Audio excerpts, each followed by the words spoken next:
So can you Yeah. give some examples of how you might help a client become more aware of shame? And do you use that Yeah. word? Oh, I use the word. I use the word. And when I use it, I am continually checking with the response to us having a conversation. I'm very big on permission seeking. And I will have established before I even start working with someone, is it okay that we talk about what goes on physiologically, what's occurring in your body, and I let people know why I think that's so helpful. But I also really present it as a choice.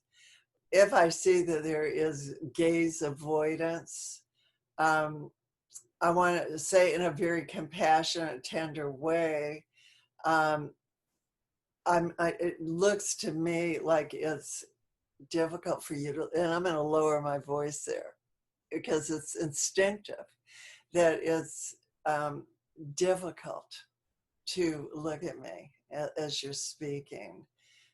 Would you mind if we talked about that? People have a lot of shame about being ashamed, They do. Absolutely. right? Yes, absolutely. And there's fear involved. It's very vulnerable. They try to cover that vulnerability. So, um, I mean, a woman was taught, I knew a first session with a woman who has severe panic attacks, started to have them. And she was talking about anxiety leading up to the session. And I asked her to tell me more about that. As she described it, she's talking about shame.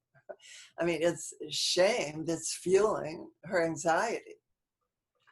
So when I said to her, gosh, this sounds like shame. I know you're very focused on relief from anxiety, but really what you're describing here is you have concerns about how I'm going to respond if you're late or disorganized, or if you don't measure. I could just tell by what she was sharing. It had to do with how I would respond. And that sounds so simple, Barton, but it was like a stunning revelation for her that I would name shame. Her prior therapy, psychiatry, it's all about anxiety, all about anxiety. Nobody had said anything about shame. And you're right. People don't do it. They'll talk about anxiety, depression, every other emotion. That's But right. the shame that happens between client and therapist does not get discussed.